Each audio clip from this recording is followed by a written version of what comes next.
பொதுச் செயலாளர், திண்டுக்கல் கிழக்கு மாவட்ட செயலாளர், முன்னாள் அமைச்சர், சட்டமன்ற உறுப்பினர் அருமையண்ணன் நத்தம் இரா விஸ்வநாதன் அவர்கள்.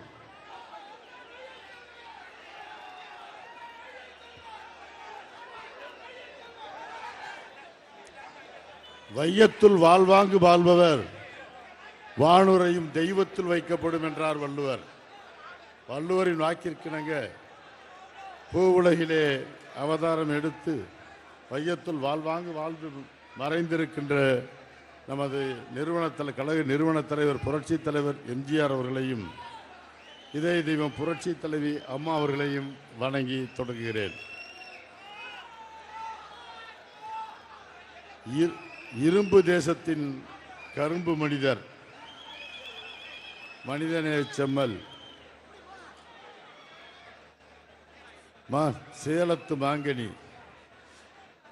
அதுபோல சுவையானவர், எல்லா வகையிலும் ஆளுமை தலைமையும் தலைமை பண்பும் மிக்க கழகத்தின் பொதுச் செயலாளர், இன்னும் சொல்லப்போனால் என்றைக்கும் நிரந்தர பொதுச் செயலாளர், வருங்கால முதலமைச்சர், தமிழகத்துடைய எதிர்க்கட்சி தலைவர் அருமையண்ணன் எடப்பாடியார் அவர்களே மற்றும் இங்கே வருகை புரிந்திருக்கின்ற கழகத்துடைய ஆற்றல் மிகுந்த தலைமை கழகத்துடைய மரியாதைக்குரிய நிர்வாகிகளே, வருகை புரிந்திருக்கின்ற லட்சோப லட்சம் கழகத்தினுடைய தொண்டர்களே, தமிழகமே ஒட்டுமொத்தமாக திரண்டு வந்தது போல மதுரையில் கூடல் மாநகரிலே சங்கமித்திருக்கின்ற அன்பிற்குரிய கழக இருபால்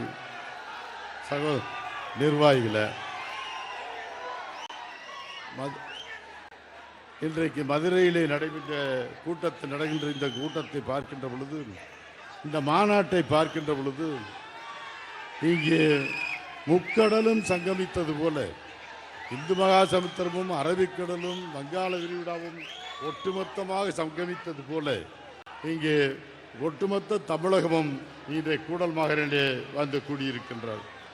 இன்னும் சொல்ல அங்கே இன்னும் சொன்ன போல பாரதிதார் சொன்ன போல பார் சிறுத்ததால் படை பெருத்ததால், படை பெருத்ததால் இந்த பார் சிறுத்ததா என்று சொல்லக்கூடிய அளவிற்கு மிக பிரம்மாண்டமான இந்த கூட்டத்தை பார்க்கின்ற பொழுது உள்ளபடியே நமது எல்லோருக்கும் பிரமிப்பாகவும் இருக்கிறது, மகிழ்ச்சியாகவும் இருக்கிறது. சிலருக்கு இந்த கூட்டத்தை பார்க்கின்ற பொழுது, சில எதிரிகளுக்கு, இன்றைக்கு துரோகிகளுக்கும் தூக்கமே வராது. இந்த நகரம் தூங்கா நகரம். இந்த தூங்கா நகரத்தில் நடைபெறுகின்ற இந்த மாநாட்டை பார்த்து எதிரிகளுக்கும் துரோகிகளுக்கும் தூங்கவே முடியாது என்ற சொல்ல அளவிற்கு மிக பிரம்மாண்டமான மாநாடு. இந்த அதிலும் குறிப்பாக சொல்ல சொன்னால், அந்த காலத்தில் மதுரைக்கென்று பல்வேறு பெருமைகள் உண்டு, வரலாற்று சிறப்புகள் உண்டு. அதே போல இன்றைக்கு சங்க இலக்கியங்களிலே இந்த மதுரையை பற்றி குறிப்பிடாத சங்க இலக்கியங்களே இருக்க முடியாது. மாடு கட்டி போரடித்தால் மாளாது சென்னல் என்று, யானை கட்டி போரடித்தால் அழகாத தென்மதுரை என்று சங்க இலக்கியங்களிலே பாடப்பட்ட அந்த பெருமை மிகு மதுரை. அப்படிப்பட்ட பெருமை மிகு இந்த மதுரைக்கு மேலும் சிறப்பு இங்கே ஒரு பெருமை இந்த ஆகஸ்ட் 20ஆம் தேதி நடைபெற்றிருக்கின்ற கழகத்தினுடைய வீர வரலாற்றின் எழுச்சி மாநாடு. இந்த ஆகஸ்ட் 20ஆம் தேதி நடைபெறுகின்ற இந்த மாநாட்டிற்கு பின்பு இந்த தமிழக இனிமேல் மதுரைக்கென்று இனிமேல் எழுதப்படுகின்ற அனைத்து சரித்திரங்களிலும் வரலாற்றிலும் மதுரையை குறிப்பிடுகின்ற பொழுது இந்த மாநாட்டை குறிப்பிடாமல் இருக்க முடியாது. அந்த அளவிற்கு இது வரலாற்று சிறப்பு மிக்க ஒரு மாநாடு. இந்த மாநாடு அது மட்டுமல்ல, இந்த மாநாட்டு இங்கே கூடியிருக்கிற கூட்டத்தை பார்த்தால் இதுவரை யாரும் இப்படிப்பட்ட மாநாட்டை நடத்தியதும் இல்லை, இனிமேலும் யாரும் நடத்த முடியாது என்று சொல்லக்கூடிய அளவிற்கு இது கின்னஸ் புத்தகத்தில் இடம்பெறக்கூடிய சாதனை என்பதை குறிப்பிட விரும்புகின்றேன். இனிமேல் அந்த அளவிற்கு இன்றைக்கு ஒட்டுமொத்தமாக இந்த அளவுக்கு கூடியிருக்கிறோம் சொன்னால், அருமையண்ணன் புரட்சி தலைவர் எம்ஜிஆர் அவர்களுக்கு பின்பு, புரட்சி தலைவி அம்மா அவர்களுக்கு பின்பு நம்மை வழிநடத்துவதற்கு ஏற்ற ஒரு தகுதியான தலைவர், ஆளுமை மிக்க தலைவர் நமக்கு கிடைத்திருக்கிறார் என்பதை உறுதிப்படுத்துகின்ற வகையிலே, அதற்காக அந்த தலைமைக்கு வலிமை சேர்க்கின்ற வகையிலே ஒட்டுமொத்த தமிழகமும் இங்கே திரண்டு வந்திருக்கிறார்கள். அதே போல இன்று மற்றொன்று நேரத்தின் அருமையில் சுருக்கமாகவே சொல்கிறேன். ஒவ்வொரு வரலாற்றையும் நம்ம கழகத்தின் வரலாற்றை பார்க்கின்ற பொழுது ஒரு மிகப்பெரிய ஒரு நிகழ்ச்சி நடந்தது என்றால் அதற்கு பின்பு ஒரு அரசியல் மாற்றம் ஏற்பட்டிருக்கிறது. அருமை செல்லூர் ராஜு கூட சொன்னார். இங்கே 3 ஆர்ப்பாட்டங்கள் அம்மாவுள்ள தலைமையில் திருச்சி, கோயம்புத்தூர், மதுரை நடத்தியதற்கு பின்பு இங்கே ஒரு அரசியல் மாற்றம் ஏற்பட்டது.